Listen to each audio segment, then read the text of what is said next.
അറിവില്ലാതെയുള്ള സ്നേഹവും സ്നേഹമില്ലാതെയുള്ള അറിവും നല്ലൊരു ജീവിതം കെട്ടിപ്പടുക്കാൻ സഹായിക്കില്ല. അറിവിനേക്കാൾ മഹത്തരമാണ് മനസ്സിലാക്കൽ.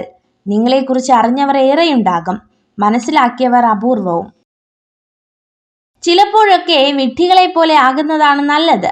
എല്ലാം മനസ്സിലായാലും ഒന്നും മനസ്സിലാകാത്ത പോലെ അങ്ങ് നടക്കണം. ചില ബന്ധങ്ങൾ നിലനിൽക്കാൻ അതാണ് നല്ലത്. പ്രതികരിക്കുന്നില്ല എന്ന് കരുതി ഒന്നും മനസ്സിലാകുന്നില്ല എന്ന് അർത്ഥമാക്കരുത്. ആസ്വദിക്കാൻ അറിയാമെങ്കിൽ ഏകാന്തതയാണ് ജീവിതത്തിലെ ഏറ്റവും സുന്ദര നിമിഷം. കൈ നിറയെ പണമുള്ളവനല്ല, മനസ്സു നിറയെ സമാധാനമുള്ളവനാണ് യഥാർത്ഥ സമ്പന്നൻ. നേടാൻ കഴിയാതെ പോകുന്ന എന്തിനോടും നമുക്കൊരിഷ്ടം കൂടുതലായിരിക്കും.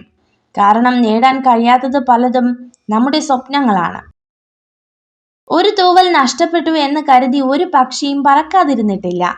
അതുപോലെ ഒരു പരാജയമോ നഷ്ടമോ വന്നാൽ നാം ഒരിക്കലും തളരാനും പാടില്ല.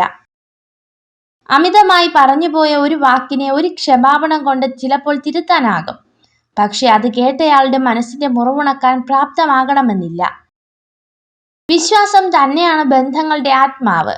അത് നഷ്ടപ്പെടുത്തിയവർ പിന്നെ എത്ര അടുപ്പം കാണിച്ചാലും നമ്മുടെ ഉള്ളിൽ എപ്പോഴും ഒരു അകലം ബാക്കിയുണ്ടാകും.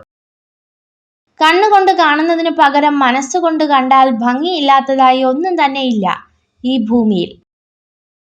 മരണം കൊണ്ടുപോകാത്തതായി ഒന്നേയുള്ളൂ ഈ ഭൂമിയിൽ. അത് നാം മറ്റുള്ളവർക്ക് നൽകിയ സ്നേഹവും അതിൻ്റെ ഒരു പിടി നല്ല ഓർമ്മകളുമാണ്. അർഹതയില്ലാത്ത ചില്ലമേൽ പടർന്നു പിടിക്കാതിരിക്കുക. അടർത്തി മാറ്റപ്പെടുമ്പോൾ ഒരിക്കലും ഉണങ്ങാത്തൊരു മുറിവ് സമ്മാനിച്ചേക്കാം. തേളിനെ പോലെയാണ് ചിലർ.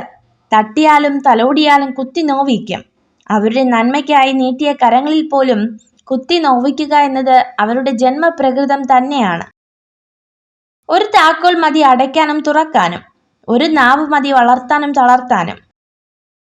ചില സമയത്ത് ചില കാര്യങ്ങൾ നമ്മളെ വല്ലാതെ വേദനിപ്പിക്കും. പക്ഷേ ആ വേദന നമുക്ക് നൽകുന്നത് ജീവിതത്തിലെ വലിയൊരു പാഠമായിരിക്കും. നിങ്ങളെ ആഗ്രഹിക്കുന്ന സ്ത്രീ ഈയൊരു കാര്യം ഉറപ്പായും അത് പ്രകടിപ്പിക്കാൻ ശ്രമിക്കും. നിങ്ങളത് മനസ്സിലാക്കണമെന്ന് മാത്രം. വളരെ കുറച്ച് ആളുകൾ മാത്രമാണ് നിങ്ങളുടെ ഉയർച്ചയ്ക്ക് വേണ്ടി ആഗ്രഹിക്കുന്നത്. ബാക്കിയുള്ളവർ നമ്മൾ എന്ത് പ്രവർത്തിക്കുന്നു എന്ന് വീക്ഷിക്കുന്നവർ മാത്രമാണ്. നിങ്ങൾ ഈ വീഡിയോ കണ്ടതിന് നന്ദി. ഇതുപോലുള്ള കൂടുതൽ വീഡിയോകൾക്കായി ചാനൽ സബ്സ്ക്രൈബ് ചെയ്യൂ.